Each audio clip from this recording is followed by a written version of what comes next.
When an empath goes quiet, the relationship hasn't just hit a rough patch, it has already reached its graveyard. You might be waiting for a blow-up, a dramatic ultimatum, or a tearful confrontation, but those moments are long gone. By the time the silence sets in, the empath has already handed in their resignation. You won't hear the slamming of a door or the shattered glass of a heated argument. Instead, you will hear a haunting, hollow nothingness. This silence isn't a strategy to get your attention, and it isn't a silent treatment designed to make you apologize. It is the sound of a heart that has finally stopped trying to beat for two people. It is the end of a long, grueling, and invisible journey that they walked alone while sitting right next to you. Most people mistake this quiet for a fresh start or a sign that things are finally calming down. In reality, it is the finality of 1,000 small deaths. Before this silence took hold, there was a mountain of unseen effort. There were years of devotion,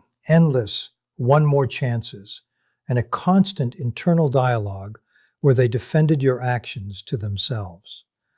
They spent months, maybe years, acting as the emotional architect of the relationship, trying to design a space where you both could thrive. But once that internal switch flips from hope to acceptance, the lights go out for good. There is no backup generator. Once an empath decides that their peace is worth more than your potential, there is no amount of talking that can bridge the canyon they've placed between you. You have to understand that empaths do not leave on a whim. They are biologically and neurologically incapable of being impulsive with their heart. Their brains are wired with a hyperactive mirror neuron system that picks up on everything you think you're hiding. They don't just hear your words, they feel the jagged edges of your tone, the coldness in your microexpressions, and the heavy emotional temperature of the room the moment you walk in. Because they are so attuned to your needs, they often end up over-functioning. They become the person who apologizes for your bad mood, the one who fixes the tension they didn't create, and the one who carries the weight of two people's emotional baggage just to keep the relationship level. This over-functioning eventually leads to a deep cellular level of burnout. Empathy without reciprocity isn't a partnership. It's a slow-motion act of self-sacrifice. For an empath, every time they reach out with a vulnerable thought and get met with a "you're too sensitive," a "not this again," or a dismissive "fine," a piece of their foundation crumbles. They spend months trying to teach you how to love them, literally providing you with the blueprint for their heart. They explain, they clarify, and they use every ounce of their emotional intelligence to help you understand their perspective. But when those efforts are met with a wall of indifference or a refusal to grow, their nervous system begins a protective shutdown. This exhaustion isn't just a bad day, it's a total depletion of the life force. The fire of an empath's love doesn't go out because of one big storm. It goes out because they ran out of wood to keep it burning, while you stood by and watched the flames flicker. They realize that they have been pouring high-octane love into a tank that has a leak. Eventually, the cortisol spikes and the constant state of high alert become too much for the body to handle. The brain realizes that staying connected is actually a threat to their survival. What once felt like a burning passion slowly turns into cold ash through the sheer weight of repeated disappointment. When they finally stop trying to fix you, it's because they are finally busy fixing the damage you did to them. By the time an empath actually walks out the door, they have already finished the funeral for the relationship. This is the part most people don't understand. The departure isn't the beginning of their pain. It is the conclusion of it. While you were going about your day thinking everything was fine because they were still showing up, still making dinner, and still offering a polite smile, they were internally dismantling the bond. They don't leave on a high. They leave when they are completely empty because they have spent weeks or months processing the end while sitting right next to you. They have already cried the heavy, gasping tears, They have already felt the sharp, chest-tightening panic of losing you. They do this work in the shadows of their own mind, so that by the time they physically stand up to leave, they are possessed by a terrifying, unshakable calm. This internal grieving is a meticulous, agonizing process of self-interrogation. An empath doesn't just blame you, they take themselves to court first. They replay every single conversation like a forensic scientist, looking for where things went wrong. They ask themselves the hardest questions possible. Was I too demanding? Did I misinterpret their tone? If I had just said it differently, would they have finally heard me? They give you every benefit of the doubt, searching for any excuse to stay. But eventually, they hit a wall of truth, where the answer to, could I have done more, becomes a resounding, final no. Once that realization hits, the grief shifts. They stop grieving who you actually are and start grieving the potential of who they thought you could be. They mourn the future they built in their head, the trips you'll never take, the growth that never happened, and the version of you that simply doesn't exist. By the time they say goodbye, they are dry-eyed because they've already run out of tears. They aren't looking for a fight or an explanation because they've already fought the war within themselves and reached a settlement. For an empath, words are more than just information.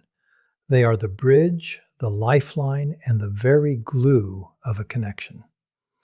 When an empath is talking to you, explaining their hurt, or even arguing with you, they are still invested.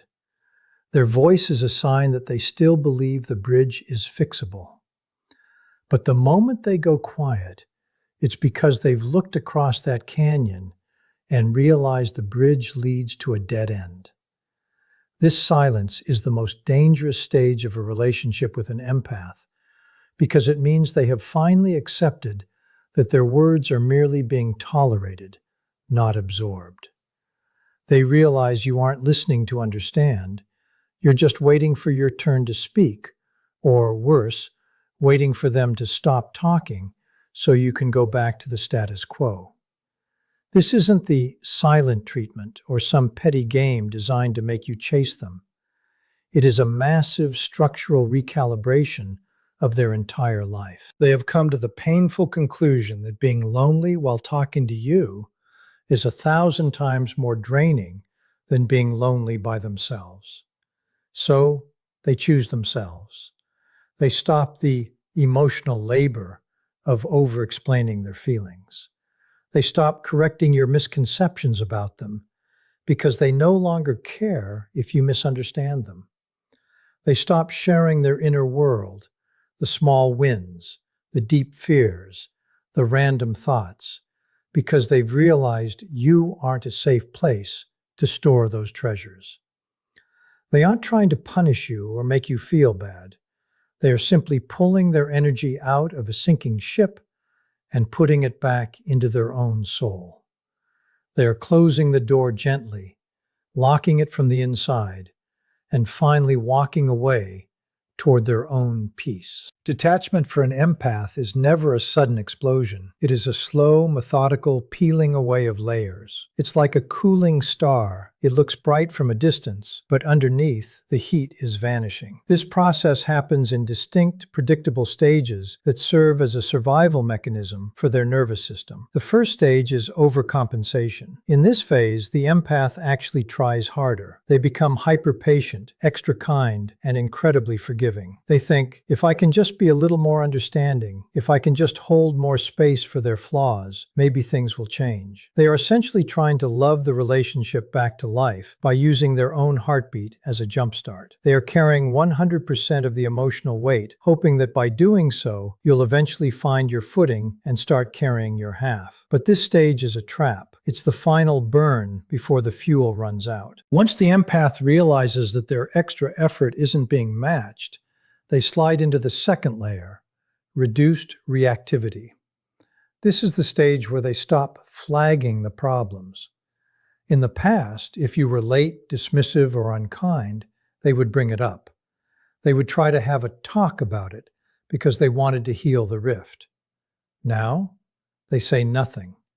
They notice the slight, they feel the sting, but they've done the math and realized that the energy it takes to bring it up is more expensive than the pain of just swallowing it. They stop fighting for the relationship because they've realized they are the only ones in the ring. To an outsider, it looks like they've become more chill or easygoing, but in reality, they are just checking out. They are no longer investing their emotional currency in a bank that's been bankrupt for years. The final and most lethal layer is emotional neutrality. This is the dead zone. At this point, the empath has moved past anger, past sadness, and past frustration. They have reached a state of calm that is often mistaken for peace, but it's actually a total severance of the emotional cord. They are no longer riding the highs and lows of your behavior. If you're nice to them, they're polite. If you're mean to them, they're unfazed. They have stopped looking to you for their happiness, which means you no longer have the power to make them miserable. This is where the empath becomes an observer rather than a participant. They are sitting in the room with you, but they are gathering data. They are watching your patterns with a cold, clinical eye, confirming everything they already suspected. They are no longer hoping for you to change. They are simply waiting for the final confirmation that it's time to go. During this entire process of layered detachment, the empath is performing a quote-unquote dry run of their life without you. They are emotionally rehearsing their independence. They start making decisions without asking for your input. They start finding joy in hobbies, friends, or work that has nothing to do with you. They are testing the air outside the relationship to see if they can breathe. And what they discover is life-changing. They realize the air is actually cleaner out there. They realize that the quote-unquote chaos they've been living in was a heavy fog they didn't have to stay in. Once they prove to themselves that they are more stable, more happy, and more them when they aren't catering to your needs, the exit becomes a mathematical certainty. By the time they actually leave, they've already lived 1,000 days without you in their mind. The physical departure is just a formality because the soul has already moved out. The absolute final nail in the coffin of the relationship is the moment the empath stops needing you to understand them. For years, their sense of safety was tied to your perspective. They felt that if they could just explain their heart clearly enough, or find the perfect combination of words, you would finally get it, and the pain would stop. This need for your validation wasn't just a preference, it was a survival mechanism. They believed that your acknowledgement was the only thing that could stabilize their world. They spent countless nights rehearsing speeches, refining their tone, and choosing the exact right moment to speak, all in the hopes that you would eventually provide that one moment of true, seen and heard connection. But eventually a switch flips. The empath has a profound, quiet realization. The problem was never their lack of clarity.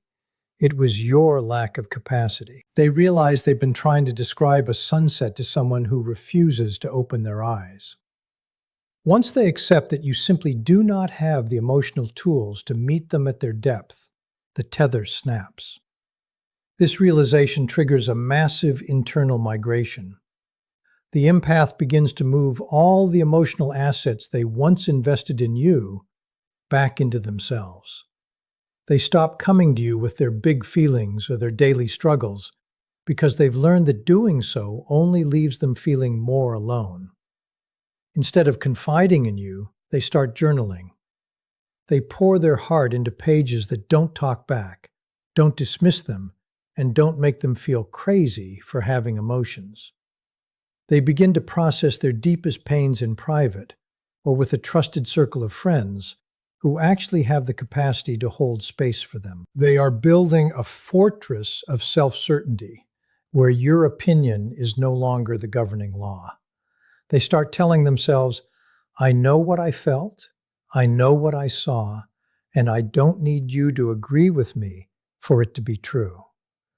This is the birth of their emotional independence, and it is the most dangerous thing for someone who has relied on the empath's need for approval. Once an empath learns to validate their own reality, your entire arsenal of influence becomes useless. This is the moment you lose them for good. In the past, you might have been able to use charm, a well-timed apology, or a dramatic grand gesture to pull them back into your orbit. Those things used to work because the empath was still hungry for your sign of love or understanding. But now, those gestures fall flat. They see right through the performance. Because they have learned to give themselves the validation they once begged for, your apologies feel late, and your reasons feel like noise. You no longer have emotional access to them. The door isn't just locked, the hinges have been removed. When an empath stops negotiating their worth with you, the power dynamic shifts permanently. They are no longer looking for your stamp of approval on their feelings or their life choices.